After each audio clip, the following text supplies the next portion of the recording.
누군가에게 나의 가장 깊고 쓰라린 상처를 털어놓았을 때 묘한 공허함을 느껴본 적 있으신가요? 우리는 위로를 바라고 마음을 열지만 때로는 상대방의 눈빛 스치듯 지나가는 은밀한 안도감을 마주하곤 합니다. 내가 저 상황이 아니라서 다행이다 라는 인간 본연의 방어 기제 말입니다. 쇼펜하우어는 이렇게 통찰했습니다. 타인의 위로를 기대하지 마라. 그들은 당신의 불행을 보며 남몰래 웃고 있다. 이 말은 사람들을 미워하라는 뜻이 아닙니다. 오히려 타인에게서 완벽한 공감과 위로를 얻어내려는 불가능한 기대를 내려놓으라는 따뜻하고도 현실적인 조언에 가깝습니다. 우리는 왜 남의 불행 속에서 안도를 느끼는 걸까요? 그리고 이 서늘한 인간의 본성을 이해했을 때 우리 삶은 어떻게 더 단단해지고 평온해질 수 있을까요? 타인에게 기대던 마음을 거두고 오롯이 내면의 힘으로 일어서는 철학적 치유의 여정을 시작하겠습니다. 한 여성이 있었습니다. 남편의 사업 실패로 하루아침에 모든 것을 잃었습니다. 아파트도 넘어갔고 아이들 학비도 막막해졌으며 매일 밤 잠을 이루지 못하는 날들이 계속되었습니다. 그녀는 가장 가까운 친구에게 전화를 걸었습니다. 떨리는 목소리로 지금 겪고 있는 상황을 하나하나 이야기했습니다. 친구는 전화기 너머에서 어머 세상에 정말 힘들겠다 라고 말해주었습니다. 그 순간만큼은 따뜻했습니다. 누군가 내 이야기를 들어주고 있다는 사실만으로도 가슴 한구석이 풀리는 것 같았습니다. 그런데 전화를 끊고 나서였습니다. 묘한 찝찝함이 밀려왔습니다. 내가 너무 많이 말한 건 아닌가? 내 약한 모습을 다 보여버린 건 아닌가? 그리고 며칠 후 우연히 다른 지인을 만났을 때 그 지인이 넌지시 물었습니다. 요즘 남편 사업이 좀 어렵다며? 순간 온몸이 얼어붙었습니다. 자신이 눈물을 흘리며 털어놓은 이야기가 어느새 주변 사람들 사이에서 가십으로 돌고 있었던 것입니다. 배신감이 밀려왔지만 동시에 스스로를 탓하는 마음도 컸습니다. 왜 나는 그때 입을 열었을까? 왜 나는 그 사람이 내 고통을 온전히 안아줄 거라고 믿었을까? 이 이야기는 특별한 사례가 아닙니다. 우리 주변 어디에서나 벌어지는 지극히 평범하고도 잔인한 일상의 한 조각입니다. 마음을 털어놓는다는 것, 누군가에게 나의 가장 연약한 부분을 보여준다는 것은 분명 용기가 필요한 일입니다. 그런데 그 용기가 언제나 보상받는 것은 아닙니다. 오히려 그 용기가 자신을 더 깊은 수렁으로 밀어넣을 때가 있습니다. 왜 그럴까요? 왜 마음을 열면 열수록 더 외로워지는 걸까요? 이 역설적인 현상의 뿌리를 이해하려면 먼저 우리가 위로라는 것에 대해 품고 있는 환상을 직시해야 합니다. 우리는 누군가에게 고통을 이야기할 때 무의식적으로 한 가지를 기대합니다. 그것은 상대방이 나의 고통을 마치 자기 것처럼 느껴주는 것, 나의 눈물을 함께 흘려주는 것, 나의 절망 속으로 함께 걸어 들어와 주는 것입니다. 그러나 이것은 현실에서는 거의 불가능에 가까운 일입니다. 인간의 고통이라는 것은 철저하게 개인적인 경험입니다. 내가 느끼는 이 심장이 쥐어짜 있는 듯한 아픔, 밤마다 천장을 바라보며 흘리는 눈물, 아침에 눈을 뜨는 것조차 두려운 그 무게감을 타인이 똑같이 느낄 수 있는 방법은 이 세상에 존재하지 않습니다. 아무리 공감 능력이 뛰어난 사람이라 하더라도 그들이 할 수 있는 것은 기껏해야 나의 고통을 자신의 경험에 빗대어 짐작하는 것뿐입니다. 그 짐작이 가끔 맞을 때도 있지만 대부분은 빗나갑니다. 그리고 그 어긋남의 틈새에서 우리는 더 깊은 고독을 느낍니다. 이 사람도 나를 이해하지 못하는구나 라는 쓸쓸함 말입니다. 독일의 철학자 쇼펜하우어는 인간 존재의 본질을 의지와 표상이라는 개념으로 풀어냈습니다. 그에 따르면 모든 인간은 자기 자신의 세계 안에 갇혀있는 존재입니다. 우리 각자가 보고 느끼고 해석하는 세계는 전부 자기 자신의 표상, 즉 자기만의 필터를 통해 걸러진 주관적 세계입니다. 다른 사람의 세계로 완전히 건너갈 수 있는 다리는 존재하지 않습니다. 우리는 언어라는 불완전한 도구를 통해 서로에게 신호를 보내고 있을 뿐이며 그 신호가 전달하는 의미는 항상 왜곡되고 축소됩니다. 생각해 보십시오. 당신이 누군가에게 요즘 너무 힘들어 라고 말했을 때 그 힘들다라는 단어 하나에 담긴 무게가 상대방에게 그대로 전해질 수 있을까요? 당신의 힘들다에는 새벽 3시에 혼자 부엌 바닥에 주저앉아 울었던 그 순간이 담겨 있고 아이 앞에서 아무렇지 않은 척 웃어야 했던 그 자괴감이 담겨 있으며 매일이 오는 것이 두려워 이불 속에서 웅크렸던 그 밤이 담겨 있습니다. 그러나 상대방이 듣는 것은 그저 힘들다 라는 두 글자뿐입니다. 그들은 자신의 경험 속에서 힘들었던 때를 떠올리며 고개를 끄덕이겠지만 그것은 당신의 고통이 아니라 그들 자신의 기억입니다. 이것이 바로 위로의 근본적인 한계입니다. 위로는 고통을 나누는 것이 아니라 고통의 표면을 함께 바라보는 것에 가깝습니다. 깊은 바다 속에서 익사하고 있는 사람에게 해변에서 손을 흔들어주는 것과 비슷합니다. 그 손짓이 전혀 의미 없다는 것은 아닙니다. 누군가 해변에서 나를 바라보고 있다는 사실 자체가 위안이 별 수는 있습니다. 하지만 그 손짓이 나를 물 밖으로 끌어올려줄 수는 없습니다. 더 냉정한 현실이 있습니다. 우리가 누군가에게 마음을 열고 고통을 이야기했을 때 그 이야기가 상대방의 내면에서 어떤 과정을 거치는지를 직시해야 합니다. 처음에는 놀라움이 있을 것입니다. 세상에 그런 일이 있었어? 그 다음에는 일시적인 안타까움이 올 것입니다. 정말 힘들었겠다. 그런데 그 안타까움은 대부분 오래가지 않습니다. 상대방은 곧 자신의 일상으로 돌아가고 당신의 고통은 그들의 머릿속에서 점점 옅어져 갑니다. 일주일이 지나면 그들은 당신이 눈물을 흘리며 했던 이야기의 절반도 기억하지 못할 것입니다. 한 달이 지나면 거의 잊힙니다. 당신에게는 매일 밤 되풀이되는 생생한 악몽인 것이 상대방이 되는 어느 날 점심시간에 들었던 안타까운 이야기 중 하나로 분류됩니다. 이것이 잔인하게 들릴 수도 있습니다. 하지만 이것은 잔인함이 아니라 현실입니다. 그리고 이 현실을 인정하는 것이야말로 우리가 위로에 대한 과도한 기대에서 벗어나는 첫걸음입니다. 상대방이 나빠서 내 고통을 잊는 것이 아닙니다. 그들도 자기 자신의 삶을 살아가느라 바쁜, 자기 자신의 고통을 안고 있는, 자기 자신의 세계에 갇혀 있는 또 다른 인간일 뿐입니다. 그리고 여기서 한 가지 더 불편한 진실을 마주해야 합니다. 우리가 마음을 털어놓았을 때 상대방이 느끼는 감정이 반드시 순수한 안타까움만은 아니라는 것입니다. 인간의 심리 깊은 곳에는 자신도 의식하지 못하는 사이에 작동하는 미묘한 메커니즘이 있습니다. 누군가의 불행을 들었을 때 가장 먼저 떠오르는 감정은 안타까움이지만 그 안타까움의 바로 밑바닥에는 은밀한 안도감이 깔려 있습니다. 저 상황이 나에게 일어나지 않아서 다행이다. 이 감정은 인간이 의식적으로 선택하는 것이 아닙니다. 뇌가 자동으로 처리하는 비교와 대조의 결과물입니다. 이 지점에서 우리는 인간 본성의 가장 어두운 영역 중 하나와 마주하게 됩니다. 독일어에 샤덴프로이데라는 단어가 있습니다. 영어에도 프랑스어에도 한국어에도 정확히 대응하는 단어가 없어서 독일어 그대로 쓰이는 이 단어는 타인의 불행에서 느끼는 은밀한 기쁨 혹은 쾌감을 뜻합니다. 이 단어를 처음 접하면 대부분의 사람들은 불쾌감을 느낍니다. 나는 그런 사람이 아니야 라고 부정합니다. 그러나 심리학 연구는 이 감정이 거의 모든 인간에게 보편적으로 존재한다는 것을 반복적으로 입증해 왔습니다. 진화 심리학의 관점에서 보면 샤덴프로이데는 악마적 본성이 아니라 생존 메커니즘입니다. 원시 사회에서 인간은 끊임없이 주변 사람들과 자신의 상태를 비교해야 했습니다. 누가 더 많은 식량을 확보했는가?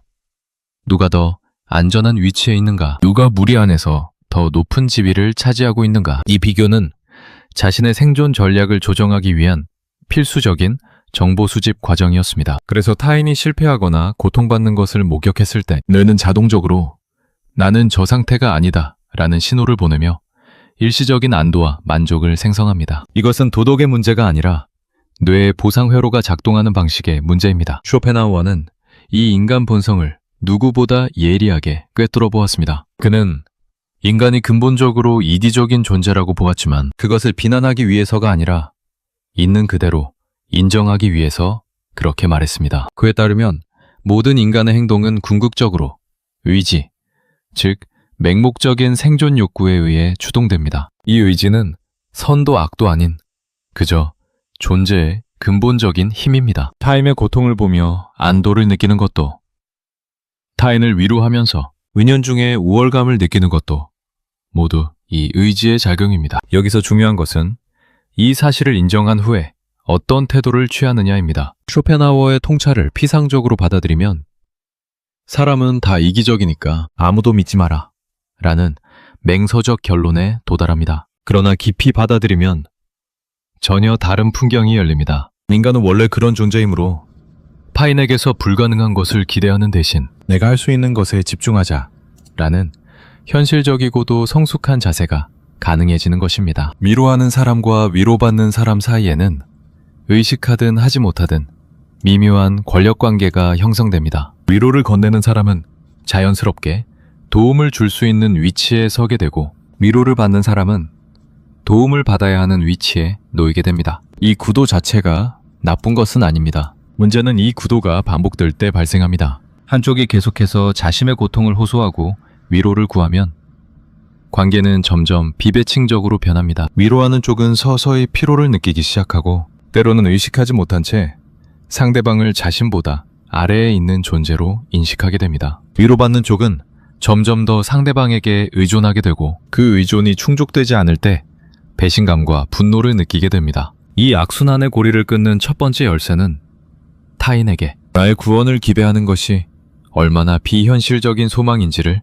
깨닫는 것입니다. 이것은 냉정함이 아닙니다. 이것은 자기 자신에 대한 정직함이며 동시에 타인에 대한 배려입니다. 상대방에게 불가능한 역할을 요구하지 않는 것이야말로 관계를 지속시키는 가장 현명한 방법이기 때문입니다. 한 가지 실험을 떠올려 봅시다. 당신이 지금 큰 고통 속에 있고 가장 가까운 친구 3명에게 동시에 같은 이야기를 했다고 가정해 봅시다. 세 사람의 반응은 각각 다를 것입니다. 한 명은 진심으로 안타까워하며 눈물을 보일 수도 있습니다. 다른 한 명은 그래도 힘내 라는 피상적인 격려로 마무리할 수도 있습니다. 나머지 한 명은 듣고 나서 그건 네가 좀 그렇게 한 거 아니야?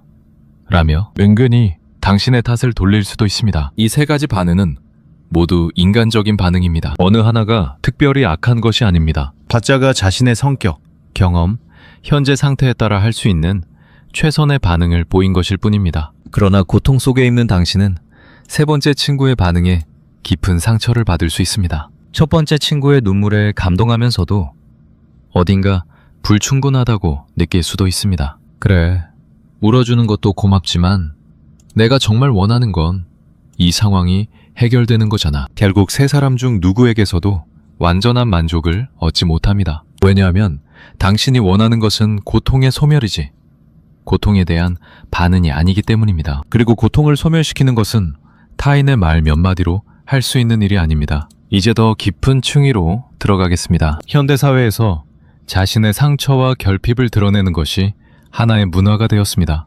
SNS에는 자신의 고통을 글로 쓰고 사진으로 표현하는 게시물이 넘쳐납니다. 오늘 정말 힘든 하루였어요. 라는 문장 아래 수십 개의 위로 댓글이 달립니다. 힘내세요. 응원합니다.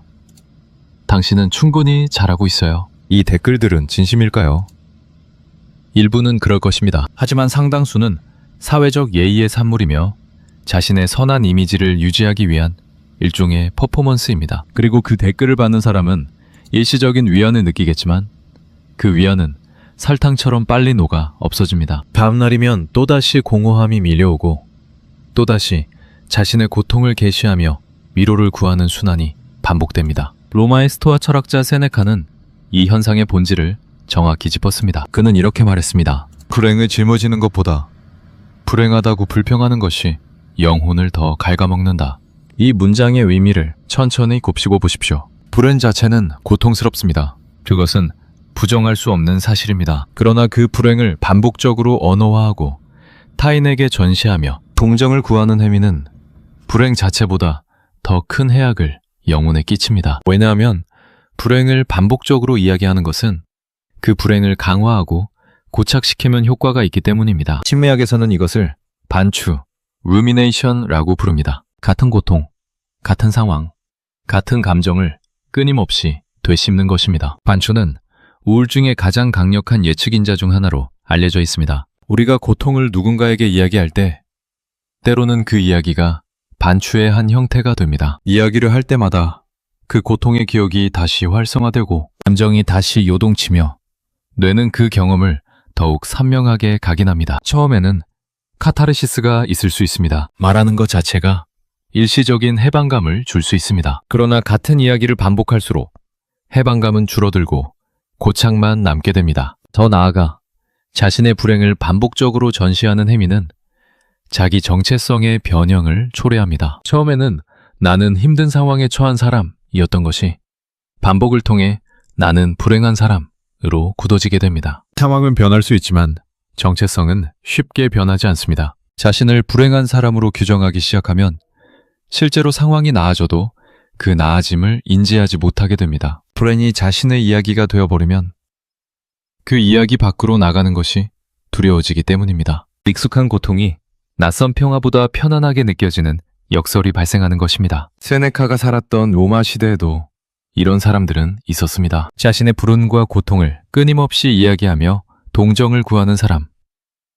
만나는 사람마다 붙들고 자신이 얼마나 부당한 대우를 받았는지를 호소하는 사람. 세네카는 이런 태도가 결국 그 사람의 영혼을 좀먹는다고 보았습니다. 왜냐하면 타인의 동정에 의존하는 삶은 자기 감정의 통제권을 타인에게 넘겨주는 것과 같기 때문입니다. 누군가 나를 불쌍히 여겨줘야 내가 위로받을 수 있다면 나의 평화는 전적으로 타인의 반응에 달려있게 됩니다. 그것은 주체적인 삶이 아닙니다. 그것은 타인의 감정에 기생하는 삶입니다. 물론 이 말이 고통을 혼자 삼키라는 뜻은 아닙니다. 전문적인 도움이 필요한 상황에서는 반드시 전문가를 찾아야 합니다. 또한 진정으로 신뢰할 수 있는 한두 사람에게 담담하게 자신의 상황을 이야기하는 것은 건강한 행위입니다. 여기서 중요한 것은 방식과 기배치입니다. 이야기를 하되 상대방이 나의 고통을 해결해 줄 거라는 기대 없이 들어주는 것만으로도 감사하되 그것으로 충분하다고 여길 수 있는 마음의 근력. 그것이 세네카가 말한 영혼의 강인함이며 쇼펜하우어가 지향한 내면의 독립입니다. 타인의 동정을 구하는 것이 위험한 또 다른 이유가 있습니다. 그것은 자기 비하의 습관을 강화한다는 것입니다. 자신의 불행을 이야기할 때 우리는 종종 자신을 피해자의 위치에 놓습니다. 나는 이렇게 힘들다. 세상이 나에게 이렇게 불공평하다. 왜 하필 나에게만 이런 일이 일어나는가? 이런 서사를 반복할수록 우리의 내면에는 무력감이 쌓여갑니다. 나는 힘없는 존재이고 세상은 적대적이며 나는 타인의 도움 없이는 살아갈 수 없다는 믿음이 깊어집니다. 그러나 현실을 냉정하게 들여다보면 대부분의 경우 우리에게는 생각보다 많은 힘이 있습니다. 문제를 해결할 수 있는 구체적인 행동이 있고 상황을 개선할 수 있는 작은 발걸음이 있으며 적어도 그 고통에 대한 자신의 반응을 선택할 자유가 있습니다. 그런데 타인의 동정에 의존하는 습관은 이 내적 힘을 약화시킵니다. 동정이 마약과 같은 이유가 여기에 있습니다. 일시적인 위안을 주지만 그 위안이 사라지면 더 큰 공허함이 밀려오고 더 많은 동정을 갈구하게 됩니다. 이제 네 번째 이야기로 넘어갑니다. 기대치에 속어. 이것은 쇼펜하우어 철학의 가장 실용적인 가르침 중 하나입니다. 우리가 인간관계에서 상처받는 가장 큰 이유는 상대방이 나를 실망시켜서가 아니라 내가 상대방에게 비현실적인 기대를 품었기 때문입니다. 이 사람은 나를 이해해 줄 거야. 이 사람만은 나를 배신하지 않을 거야. 이 사람이라면 나의 고통을 함께 짊어져 줄 거야. 이런 기대는 아름답지만 그 아름다움 뒤에는 실망이라는 날카로운 칼날이 숨어 있습니다. 쇼펜하우어는 행복이란 욕망의 충족에서 오는 것이 아니라 욕망의 부재에서 온다고 보았습니다. 이것을 인간관계에 적용하면 관계의 평화란 기배의 충족에서 오는 것이 아니라 기대의 부재에서 온다고 말할 수 있습니다. 기배가 없으면 실망도 없습니다. 실망이 없으면 원망도 없습니다. 원망이 없으면 관계는 담백하고 편안해집니다. 이것이 결코 냉정하거나 차가운 태도가 아님을 이해해야 합니다. 오히려 이것은 상대방을 있는 그대로 받아들이는 가장 따뜻한 태도입니다. 우리가 누군가에게 기배를 품는다는 것은 실은 그 사람을 있는 그대로 보는 것이 아니라 내가 원하는 모습으로 보는 것입니다. 이 사람은 이래야 해 라는 틀에 상대방을 끼워 맞추는 것이며 그 틀에 맞지 않을 때 우리는 화를 내거나 슬퍼합니다. 그러나 처음부터 그 틀을 내려놓으면 어떨까요? 상대방이 나에게 위로를 건네면 감사히 받되 위로를 건네지 않아도 그것이 당연하다고 여길 수 있다면 어떨까요? 이런 태도를 갖추면 역설적으로 인간관계가 더 풍요로워집니다. 기배 없이 만나는 사람들에게서 받는 작은 친절은 예상치 못한 선물처럼 느껴집니다. 반면 기배를 잔뜩 품고 만나는 사람들에게서 받는 큰 친절은 당연한 것처럼 느껴져서 감사함을 느끼기 어렵습니다. 기배가 감사를 잡아먹기 때문입니다. 기배를 줄이면 감사가 커지고, 감사가 커지면 관계가 따뜻해지며, 관계가 따뜻해지면 역설적으로 타인에게서 위로를 구하지 않아도 저절로 위로가 찾아옵니다. 적당한 거리라는 것이 있습니다. 쇼펜하우어는 이것을 고슴도치의 비유로 설명했습니다. 추운 겨울날, 고슴도치들이 서로의 체온을 나누기 위해 모여들지만 너무 가까이 다가가면 가시에 찔려 아프고 너무 멀리 떨어지면 추워서 죽습니다. 적절한 거리를 찾아야 합니다. 인간관계도 마찬가지입니다. 너무 가까이 다가가 내 모든 상처와 약점을 보여주면 상대방의 가시에 찔리게 됩니다. 그 가시는 악의에서 비롯된 것이 아니라 인간이라면 누구나 가지고 있는 자기 보호의 본능입니다. 그러니 가시에 찔렸다고 상대방을 원망할 것이 아니라 애초에 적절한 거리를 유지하는 지혜가 필요합니다. 내 불행은 내가 감당해야 할 몫임을 인정하는 것. 이것은 슬픈 일이 아닙니다. 이것은 성인으로서의 단연한 자세이며 동시에 엄청난 해방감을 주는 깨달음입니다. 왜냐하면 타인에게 나의 구원을 기대하는 한 나의 행복은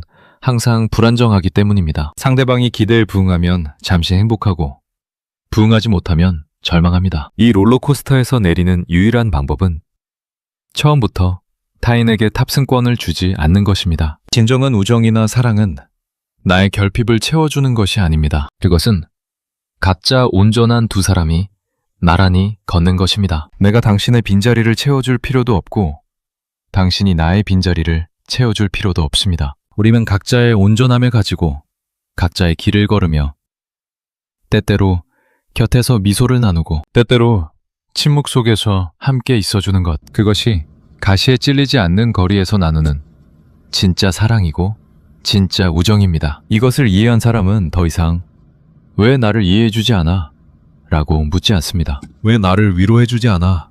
라고 원망하지 않습니다. 대신 이렇게 말합니다. 고마워, 곁에 있어줘서. 그것만으로도 충분해. 이 한마디가 할 수 있는 사람이야말로 관계에서 진정한 자유를 얻은 사람입니다. 기배가 사라지면 원망도 사라지고 원망이 사라지면 관계는 비로소 순수해집니다. 마지막으로 이 모든 여정의 끝에서 우리가 도달해야 할 곳에 대해 이야기하겠습니다. 쇼펜하우어가 궁극적으로 지향한 것은 타인을 배제하는 것이 아니라 자기 내면에 흔들리지 않는 성소를 짓는 것이었습니다. 바깥 세상에 아무리 요동쳐도 사람들이 나를 이해하지 못해도 누구도 나를 위로해주지 않아도 무너지지 않을 수 있는 내면의 공간. 그것을 쇼펜하우어는 내면의 풍요로움이라고 불렀습니다. 내면의 풍요로움이란 혼자이면 시간을 견디는 것을 넘어서 즐길 수 있는 능력을 말합니다. 쇼펜하우어에 따르면 혼자 있을 때 지루함을 느끼는 사람은 자기 자신이 비어있는 사람입니다.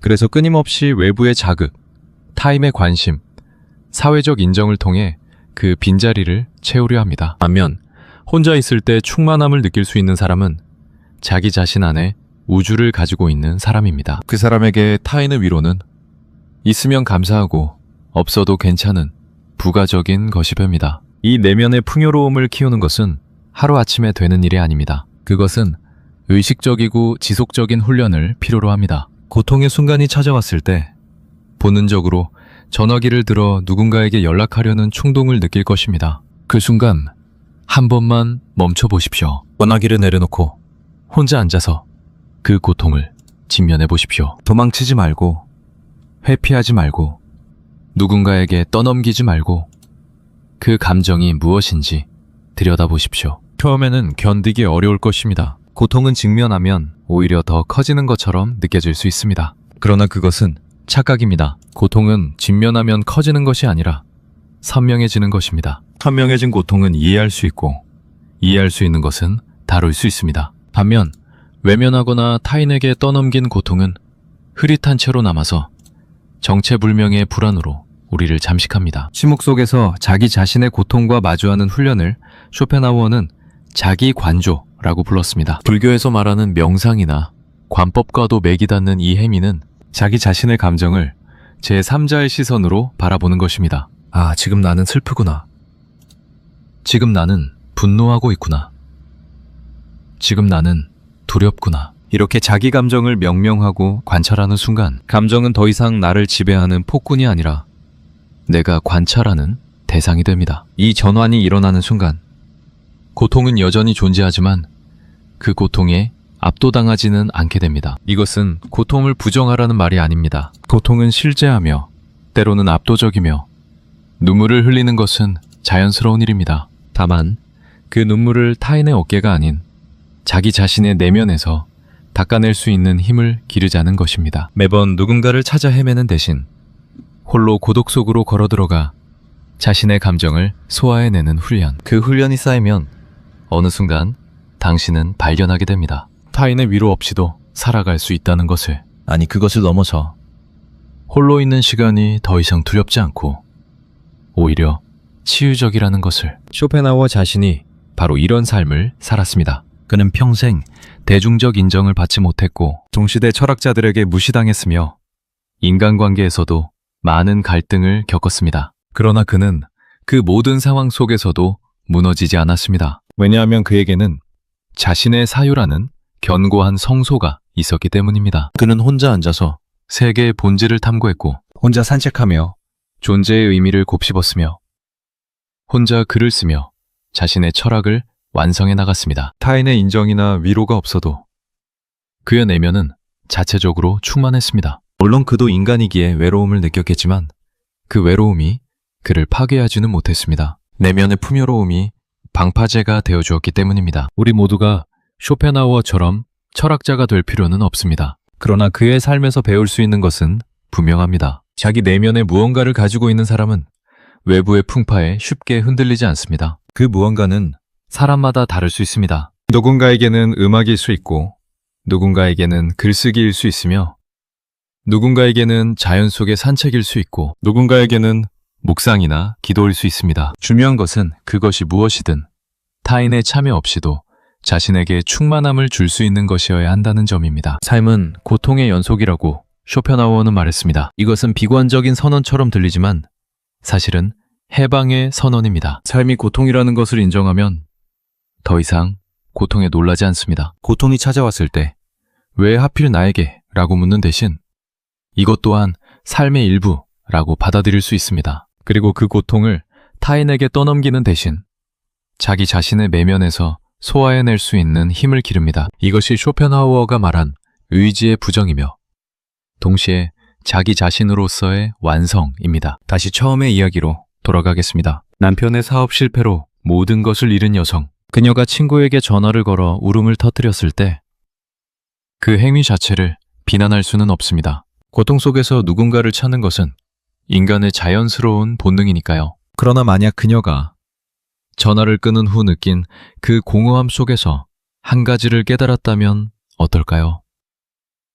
아, 이 고통은 내가 감당해야 할 것이다. 아무도 나 대신 이 무게를 들어줄 수 없다. 그렇다면 나 스스로 이것을 들어올릴 힘을 기르자. 이 깨달음이 찾아오는 순간 그녀는 더 이상 배신감에 시달리지 않을 것입니다. 친구가 자신의 이야기를 다른 사람에게 했다는 사실에 상처받기보다는 담담하게 인정할 수 있을 것입니다. 인간은 원래 그런 존재이니까. 그리고 그 담담한 인정 위에서 오히려 친구에 대한 미움이 사라지고 관계가 더 편안해질 수 있습니다. 상대방에게 완벽함을 기대하지 않으면 상대방의 불완전함이 더 이상 상처가 되지 않기 때문입니다. 그래, 너도 인간이고 나도 인간이야. 우리는 서로에게 완벽할 수 없어. 그래도 가끔 함께 밥 먹고 가끔 웃으며 가끔 침묵 속에서 나란히 앉아 있을 수 있으면 그것으로 충분해. 이것이 기배를 내려놓은 후에 찾아오는 관계의 진정한 평화입니다. 누군가는 이렇게 반문할 수도 있습니다. 그렇게 살면 너무 외롭지 않나요?